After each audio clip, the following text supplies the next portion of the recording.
داسې په ژړا چې ځواني تېره سي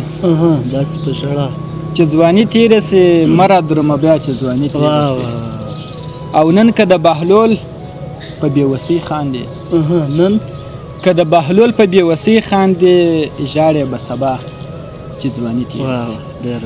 د غزل او مزل پاڼې همداشان د یوټیوب چینل درنو لیدونکو په سلام او مینه مو هرکلی هیله د ښه بیاس او د صحت په کالیو کې به نغښتې وئ قدرمنو تاسو ته بهتره معلومه ده چې په دې خپرونه کې موږ له شاعرانو سره د هغو پر شعر شاعري او شخصي ژوند خبرې اترې کوو نن را سره خپرونه کې عبدالمنان همپال صاحب دی شعرونه به ترې اورو ژوند به یې پوښتو او کوښښ کوو چې څو پوښتنې هم ترې وکړو همپال صاحب په سلام هرکلی کوم او زموږ په دې ادبي خپرونه کې درته ډېر زیات ښه راغلاست ډېره مننه محترم ظاهري صاحب ستاسو د ښایستې خپرونې ډېرو درنو کتونکو ته سلام وړاندې کوم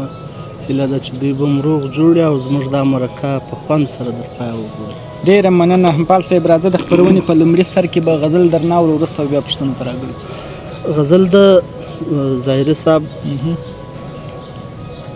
لږ ودرېږه چې ځان خو مې راټول کړم او روان سم لږ ودرېږه لږ ودرېږه چې ځان خو مې راټول کړم او روان سم له اوښکو مې راډک د خیال کچکول کړم او روان سم د درد ستړی سفره لږ د زړه تسکین به وکړم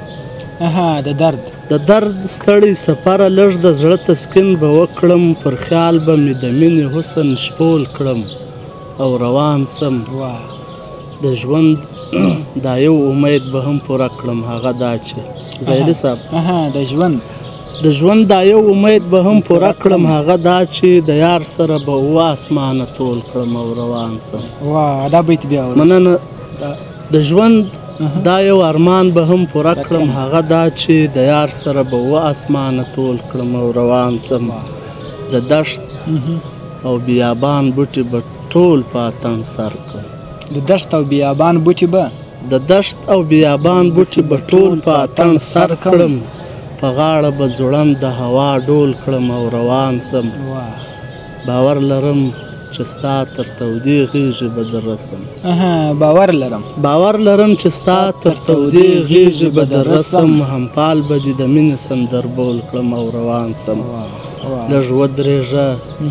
چې ځان خو مې راټول کړم او روان سم له اوښکو مې راډک د خیال کچکول کړم او روان سم ډېره مننه بلا خوندور همپال صاحب څومره وخت کېږي دې شعر شاعرۍ ته مخ کړی دی علت یې څه و که چیرې دغه لیدونکو ته وویل سي نو ډېر به ښه سي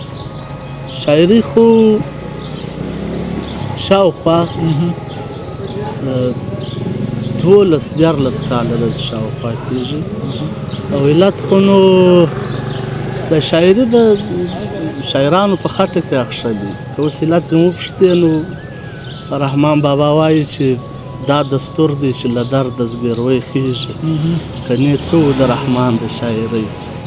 نو خامخا دردونو ستړیاونه شوق دا ټول 14 کاله کېږي بیخي زیات کلونه کېږي څومره غزلونه نظمونه شعرونه به مو لیکلي دي دا یې درته معلوم دی یا نه دقیق خو نه دی راته معلوم فکر کوم داسې د شپېتو غزلونو په شاوخوا کې کېږي 80 غزل او کلونه دومره زیات نو دا ولې دومره کمه شاعري نو کله کله داسې راغلي چې 2 کاله هم غزل نه وي کله بیا داسې اوسي چې په میاشت کې مو 10 غزلونه لیکلي بیا خامخا چاڼ کې کوو کله کله کمزوري شی باسو چې خوښ مو سیاره څنګه د کتاب اراده لري یا نه لري غزلونه خو کم دي نظم و نثر دې شان ته هم کار کړی په نثر کې څه تحقیقي مقالې لرم لنډې کیسې لرم او کتاب ته مې داسې ژر اراده نه ده زه هم چې نور چاڼ هم وکړو نو دا خوا د څونه چاڼ لا کوئ تقریبا 14 کاله بیخي زیات کلونه دي خبره داسې شی د ظاهري صاحب یو وخت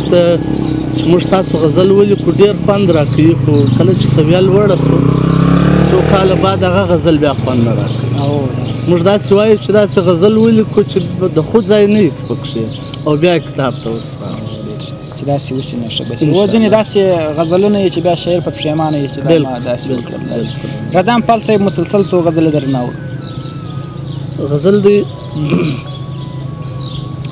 د ژوند لوټ سوی باغه ستړی یم د ژوند لوټ سوی باغه ستړی یم د درد او رنځ ایاغه ستړی یم ستا په شعاو کې مې لار ورکه کړه ستا په شعاو کې مې لار ورکه کړه ای د حسرت څراغه ستړی یم مننه ستا په شعاو کې مې لار ورکه کړه ای د حسرت څراغه ستړی یم ای له ویرونو او غمونو ډک زړه ای له ویرونو او غمونو ډک زړه پر وجود دروند دماغه ستړی یم ستا له کاغ کاغ څخه تر ستوني راغلم ستا له کاغ کاغ څخه تر ستوني راغلم پر زړه حکیمه زاغه ستړی یم د زړه په چاودو کې مې میشت همپاله د زړه په چاودو کې مې میشت همپاله پر لمن توره داغه ستړی یم د پورې خوړ تر شګو زیات ومه زه د پورې خوړ تر شګو زیات ومه زه ځان ته مې وکتل مات مات ومه زه په معنا باندې مې هېڅوک پوه نه سول په معنا باندې مې هېڅوک پوه نه سول یو ناشنا غوندې لغات ومه زه د یو شاعر په تصور کې راشن له خوشبویي نه ډک نبات ومه زه د دیوالونو په چاکونو کې پروت د آسماني کتاب آیات ومه زه مننه د دیوالونو په چاکونو کې پروت د آسماني کتاب آیات ومه زه د جنتو تر باغچو تللی وم د یار په فکر کې وفات ومه زه او همپاله زه په ژوند کې سور ګلاب وم همپاله زه په ژوند کې سور ګلاب وم د چا و حسن ته سوغات ومه زه ډېره مننه زه چې له تا ننګ نه کېږي ما نه بېننګي نه کېږي واه چې له تا ننګ نه کېږي ما نه بېننګي نه کېږي بس لنډه دا ده چې زما او ستا یاري نه کېږي واه اوږده کیسه ده چې خفه ولې تنها ولې یم اوږده کیسه ده چې خفه ولې تنها ولې یم خو دومره وایم چې په مات زړه خوشحالي نه واه واه واه ډېر ښه او پاچا قربان دي سم خلکو زړه کې ځای پیدا کړه قربان دي سم د خلکو زړه کې ځای پیدا کړه پاچا یوازې په سرونو پاچاهي نه واه واه ډېر او چې ته به راسې او جانان به هم زما خوا کې وي چې ته به راسې او جانان به هم زما خوا کې وي سولې په تا باندې مې دا ګمان بیخي نه کېږي او که په خبرو وي اسیر به هم پاچا و د وخت که په خبرو وي اسیر به هم پاچا و د وخت خو په خبرو د دنیا سره سیالي نه واه ډېر ښایسته امپال صاحب نور غزلونه دراوړه غزل داسې دي ناارامه یم ارامه غېږه راکه نارامه یم ارامه غېږه راکه د جهان علي مقامه غېږه راکه خوشحالي د زړه پر څړیکو مې را پرېوځه خوشحالي د زړه پر څړیکو مې را پرېوځه زندګي مې کړه غلامه غېږه راکه د ګناه سیلۍ تر تا یم راوستی ظاهري صاحب د ګناه سیلۍ تر تا یم راوستی پند ناورم امامه غېږه راکه او د رواج پر مرۍ پښه کښېږده راووځه د رواج پر مرۍ پښه کښېږده راووځه خیر دی زه دې سم بدنامه غېږه راکه مننه د رواج پر مرۍ پښه کښېږده راووځه خیر دی زه دې سم بدنامه غېږه راکه په وجود کې مې بیا ژرګې راکشېږي په وجود کې مې بیا ژرګې راکشېږي ژونده لوېږم دې له بامه غېږه راکه د همپال د زړه په رګ رګ کې راخور سه د همپال د زړه په رګ رګ کې راخور سه د رنګونو ډک ماښامه غېږه راکه ناارامه یم ارامه غېږه راکه د جهان علي مقامه غېږه راکه دا عبادت ونه کړم دا څه وایه دا عبادت ونه کړم دا څه وایه دا عبادت ونه کړم دا څه وایه زه محبت ونه کړم دا څه وایه دا څه وایه زه مې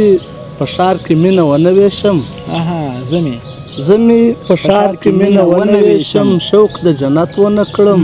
دا څه وایه مننه زه مې په ښار کې مینه ونه ویشم شوق د جنت ونه کړم دا څه وایه یو ګام وصولې ته ور وړاندې نسم یو ګام وصولې ته ور وړاندې نسم د لمانځه نیت ونه کړم دا څه وایه جنګ پر ضد دې چغه پورته نه کړم جنګ پر ضد دې چغه پورته نه کړم له تا نفرت ونه کړم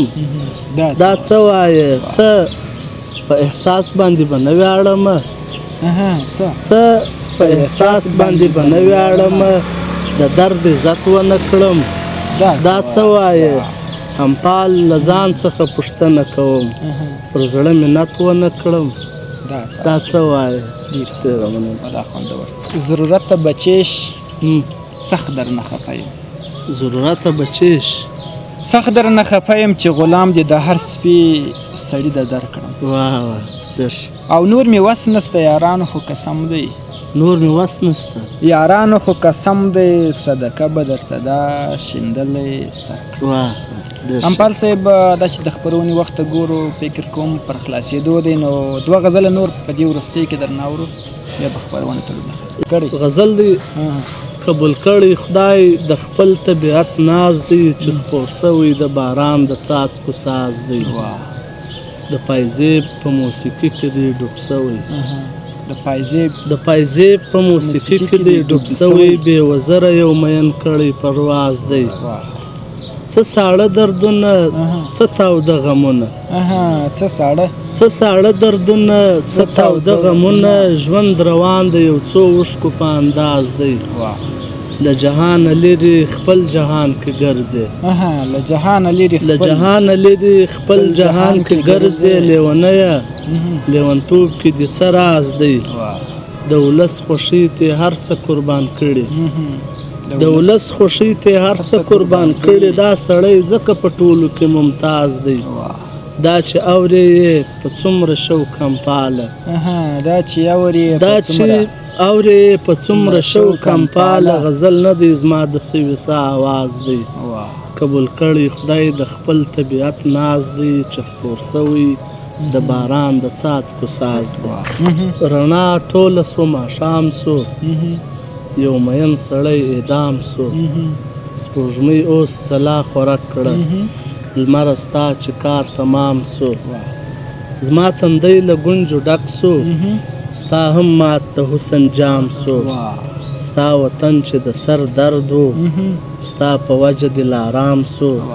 زه په څه بلا ککړ سوم چې ستا حسن ته مې پام سو زه په